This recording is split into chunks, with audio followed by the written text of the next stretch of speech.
Swayam Prabha. Digital India. Educated India.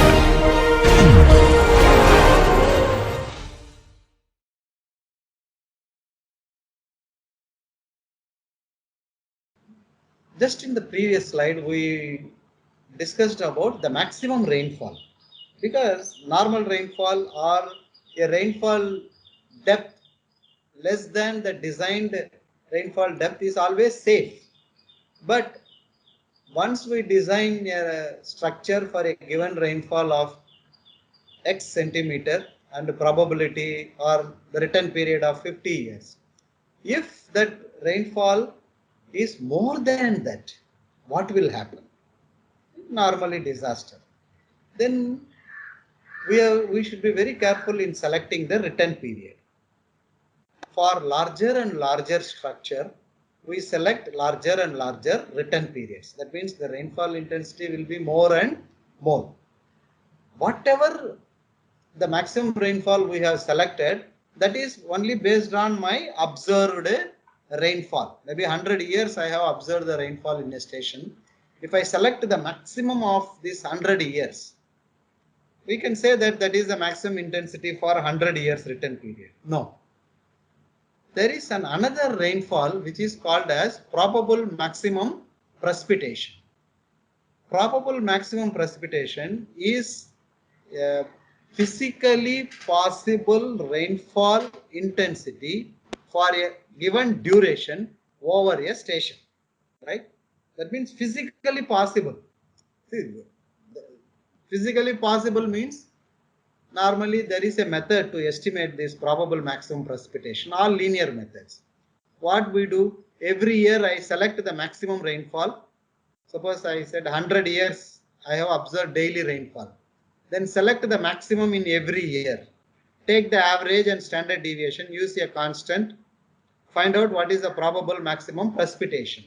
That is only estimation. A physically possible rainfall may be more than that.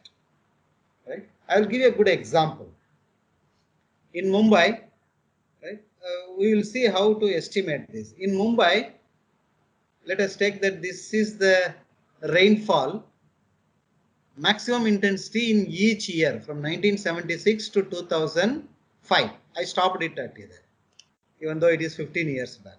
You can see, just observe it, 260, 130, 158, 170, 300, 270, right, 150, 400, 300, 180, 170, 340, right, 350, right. Suddenly one day in 2005, it is 944. That means in one day, Mumbai has received a rainfall of 944 mm. Right? Now I want to estimate probable maximum precipitation. That means physically possible rainfall over the region. With this simple formula, linear formula, PMP is equal to average rainfall plus a regional constant, are called as frequency factor. We can consider as 15 for Mumbai, and then sigma is the standard deviation. Now I have done the calculation for two different scenarios. The first scenario is I have included 2005 rainfall also, and I want to find out in future what is the physically possible rainfall, that is PMP over Mumbai. What I have done, I have taken the average from 1976 to 2005, that is 237. Standard deviation of this 25 years data, that is 152. I considered the frequency factor as 15, estimated PMP as 2520 mm per day. That means in spite of having 1000 mm in a day, sometimes in future, near future or far future, it is physically possible that Mumbai can have a rainfall of 2520 mm per day. This was after including an observed rainfall of maximum. Let us say that we are living in the year, or we are doing this calculation in the year 2004. That means what? 2005 has not happened. So you do all the calculation repeatedly by taking rainfall from 1976 to 2004. So take the average again, because one data is less. Average is 212, almost similar, only 20 mm is the difference. The standard deviation is only 74 mm. But when I include this 2005 mm, the standard deviation is 152 mm, right? So when I use this same equation in 2004 up to 2004 data, I can find out the probable maximum precipitation is 1326 mm per day.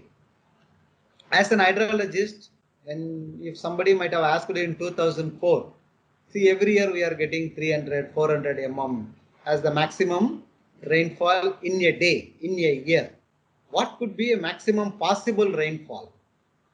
Probable maximum precipitation on this Mumbai region. You do this calculation and say that, okay, Baba, in Mumbai can expect 1300 mm per day. Okay, maximum possible. So after 2005, you have already realized 1000 mm. That means now your vision increases. Use the same formula, same calculation. Now you say that, oh, Baba, already 1000 has happened. Now physically possible rainfall over Mumbai region is 2520 mm. Either there is no written period, or there is no probability, or we cannot assure when it will happen. Okay, it might not have, it might never happen also, or it might happen also within our life or beyond our life. But physically it is possible 2500 mm.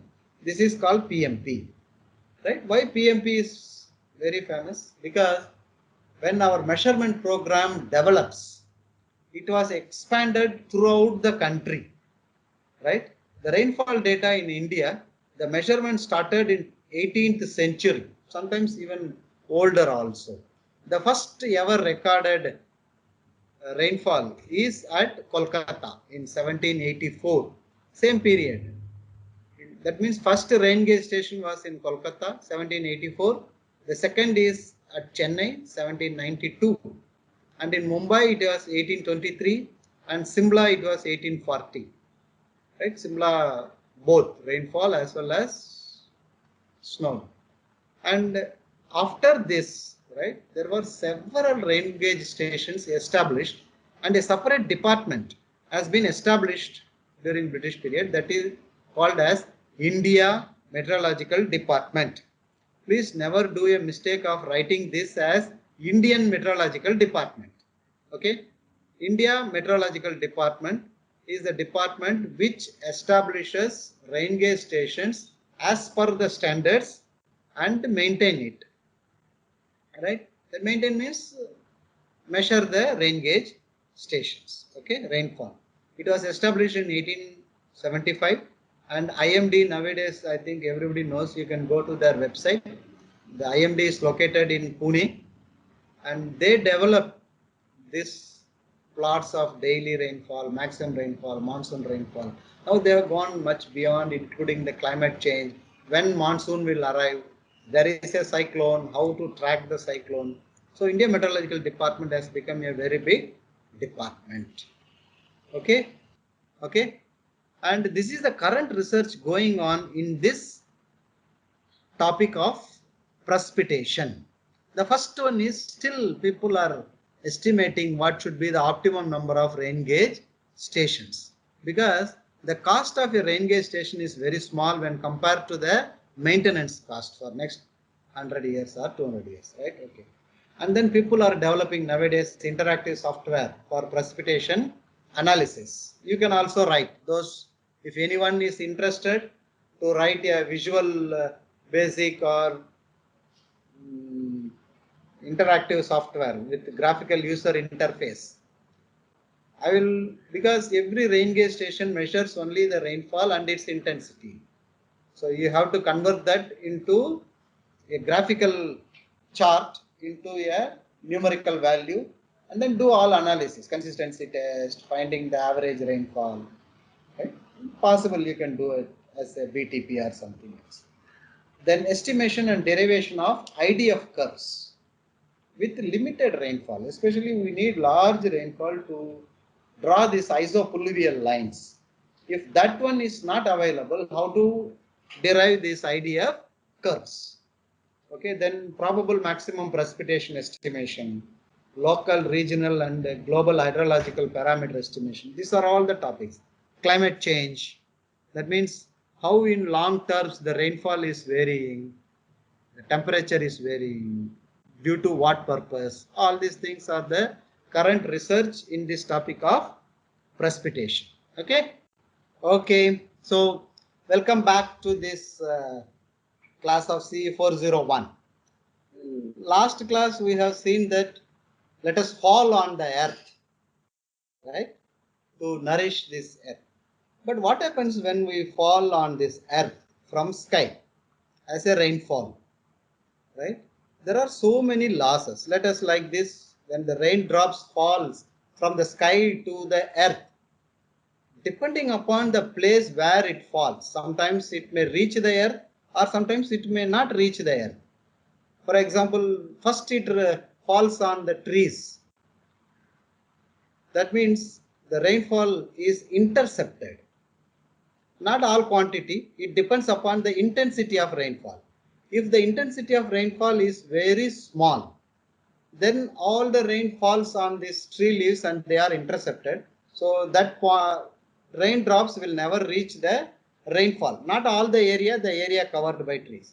Sometimes it may fall on top of the building and get collected and go as a single pipeline. So that is called as initial loss or interception by trees and buildings. Suppose if I am a lucky rainfall, I missed the buildings, I missed the rainfall, then what happens? I may fall on small shrubs and on this is like a wax coating. This is just outside our building, right? Our civil engineering department.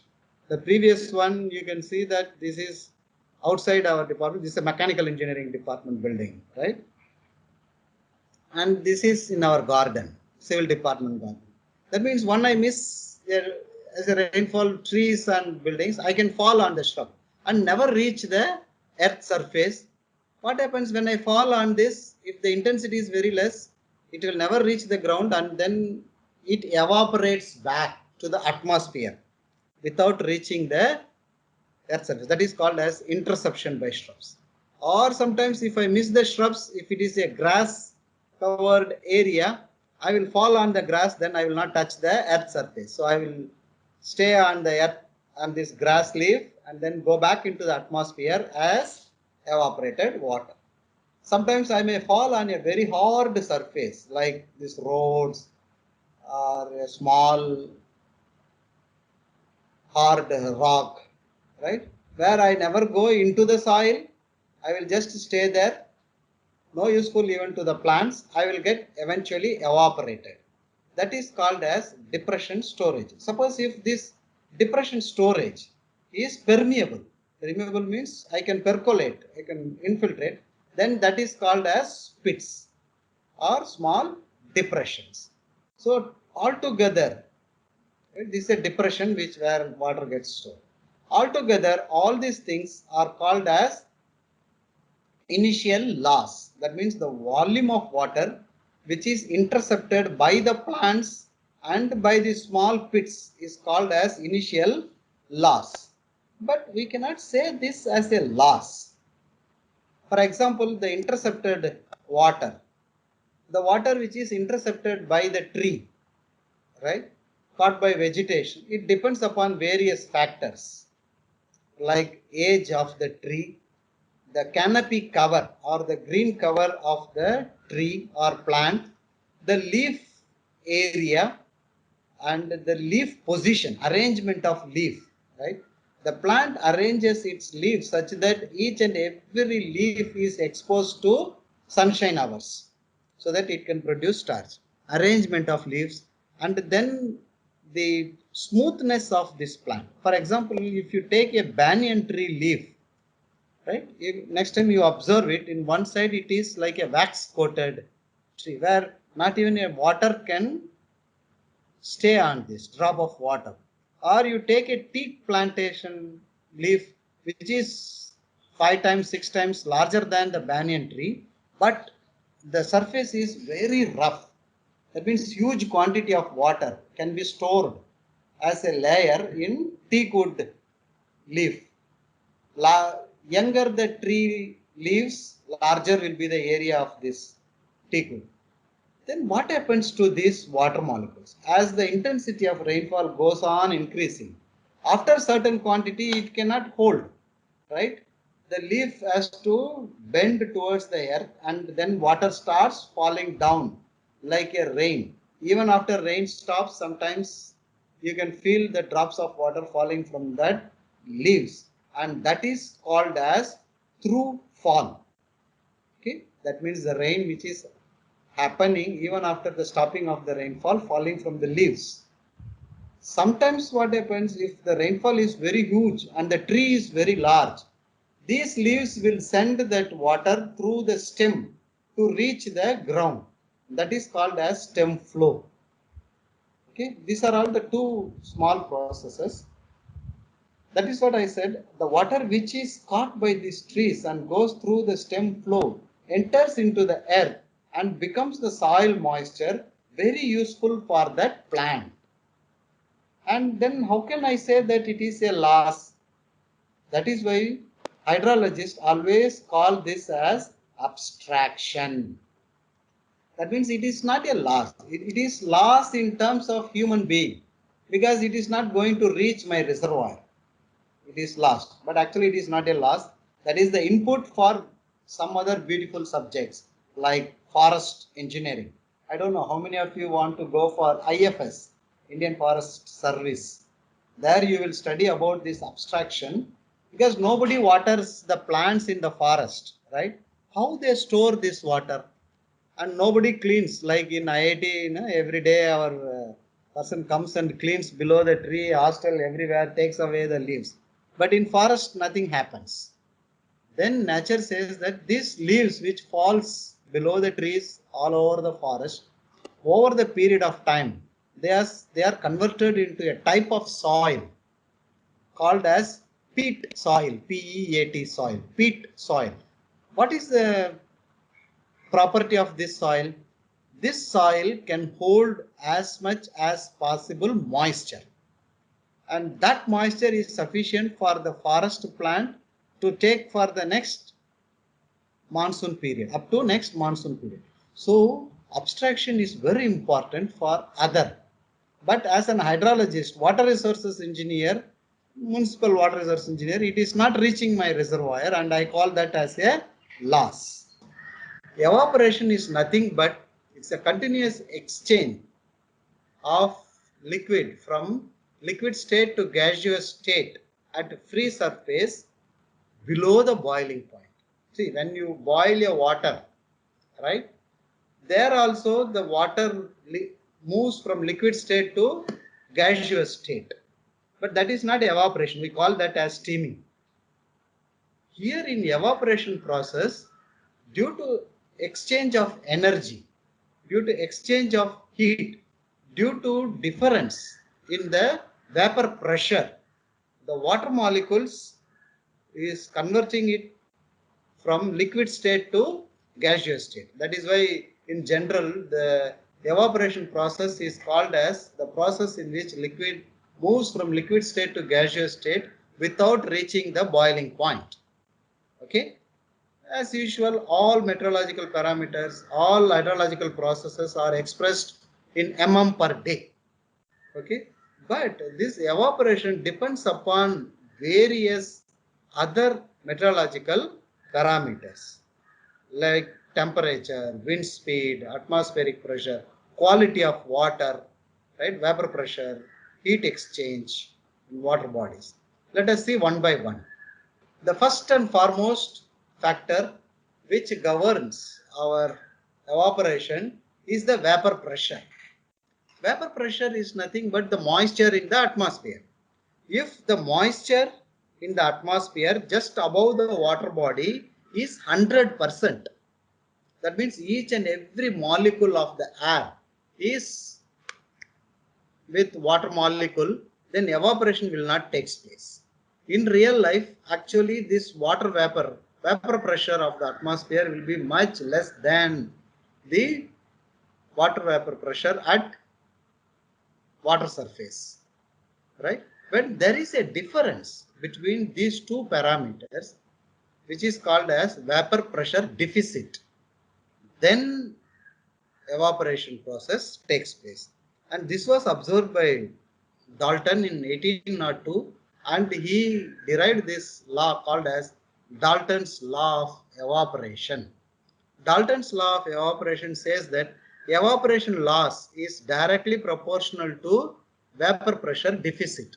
See, deficit means nothing, it is the difference between the partial condition and full condition. For example, temperature deficit, it is the difference between maximum temperature and a minimum temperature, right? Relative humidity deficit, it is the difference between the maximum relative humidity and minimum relative humidity. Similarly, vapor pressure deficit is the difference between the vapor pressure at water surface and actual vapor pressure in the air. And Dalton's law, to remove this, to bring in the equality sign, they have introduced a coefficient. And evaporation takes place until EW is greater than EA. Then once my air molecule is completely saturated and the vapor pressure is more than the vapor pressure of water surface, then the opposite of evaporation takes place, that is called as condensation. I think in previous class I have written evaporation is conversion of water molecule liquid state to gaseous state, and condensation is from gaseous state to liquid state. Okay, so this is vapor pressure, how it affects the evaporation. It's the process itself. Then the air and water temperature, everybody knows, right? The rate of evaporation increases with increase in temperature, especially water temperature, but it is slightly less correlated with the air temperature, because more the air temperature, the vapor pressure of air will be lesser and lesser. Okay, then the wind speed, right? The rate of evaporation increases with wind speed, but there is a particular speed wind on water bodies, right, called as critical wind speed. Critical wind speed, suppose if there is a water molecule continuously exchanging between the reservoir water and the atmosphere, if the wind speed is very less, that means the wind is insufficient speed so that it is not able to push the wet clouds away from the water body. Then what happens? One time it will become 100% moisture air and condensation takes place, rain falls on the reservoir itself. That's what happening on ocean. That's why we need more wind from the ocean. Then only it can push the clouds on land side. Okay, but as the water temperature is more and more, your rate of evaporation will be more. Similarly, if the wind speed is larger and larger, the evaporation also larger and larger. Then heat storages, right? There are certain reservoirs where if the valley is very deep, then the deep water bodies store more heat than shallow one, which causes more evaporation in winter than summer. This you can observe if you have a open well in your house. I don't know how many of you. In our villages, in our younger days, we used to have a open well. The water in the open well, which is 60 feet, 50 feet down below the ground surface, that water will be very cool during summer and very hot during winter. That is because of the storage of energy by these water bodies, right? And the higher the energy stored, more will be the evaporation. That's why it causes more evaporation in winter than summer, because in summer the temperature of air will be more than the temperature of water. Okay. Then the atmospheric pressure, a decrease in atmospheric pressure increases the evaporation. Why? Because when the atmospheric pressure is decreased, then other phenomena, velocity increases, wind velocity. So higher the wind velocity, more will be the evaporation. That is why a reservoir in a hilly area which has more wind speed will have more evaporation, and because of lesser atmospheric pressure than reservoir very nearer to the seashore level, right? Then the quality of water also affects this evaporation. The, the dissolved salt decreases the evaporation, because when you dissolve salt into the water, the salt molecules will also be there in the water molecules. So this salt molecules absorb certain amount of energy. So when it absorbs certain amount of energy, the energy for the water is less, so evaporation is less. That is why the evaporation from seawater is 2 to 3% less than the fresh water. Why it is only 2 to 3%? Because the density of seawater and density of fresh water. So dissolved salt decreases the evaporation, and it is approximately corresponds to the percentage increase in specific gravity. Which one? That decreased evaporation. As usual, an hydrologist, once he learned about a new process, then the next step is to measure it, right? So there are different ways to measure this evaporation, but evaporations are measured using a single instrument called as evaporimeters. Evaporimeters is nothing but a circular pan with a particular height kept at ground level from a standard height, like this. And each country has its own standards, right? And different pans are available. Pans made up of different materials, right? Out of which Class A pan is the famous, and it is adopted worldwide.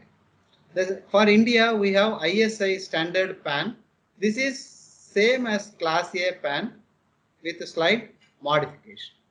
These two pans, Class A pan and ISI standard pan, are kept above the ground level. That means it measures the evaporation at an height of 40 centimeter above the ground level, because this is 20 centimeters, the two blankets are 10 centimeter, and the height of this water is 20 centimeter. So altogether it measures the evaporation, depth of water evaporated from 30 centimeter from the ground level. But I want the evaporation at ground level. Then what happens? Another pan called as Colorado sunken pan.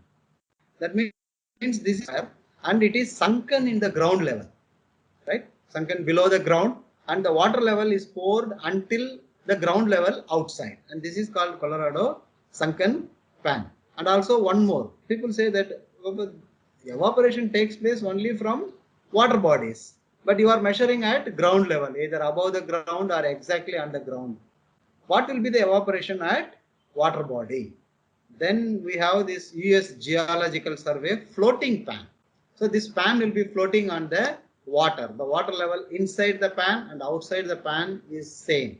Then you measure what is the volume of water which is lost. So what happened? How to measure this depth of water? Every day morning, the meteorologist, he comes. This is a circular pan. I am not discussing about the standard size. I referred that you go to the FAO website and find it.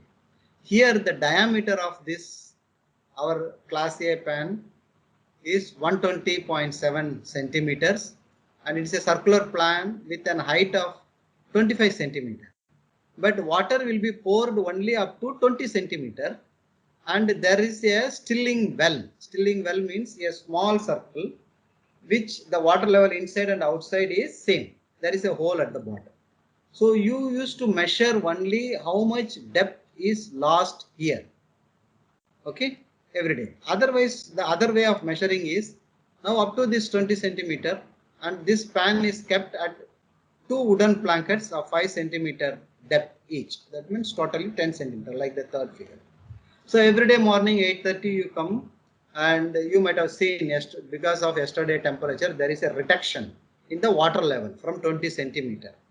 If there is no rainfall, then you add in the measuring jar how much volume of water you are adding, right? You add all volume of water and bring it up to this 20 centimeter. Now that volume of water divided by area of the tin, yeah, is the depth of evaporation in that day. Okay. So I will wind up here.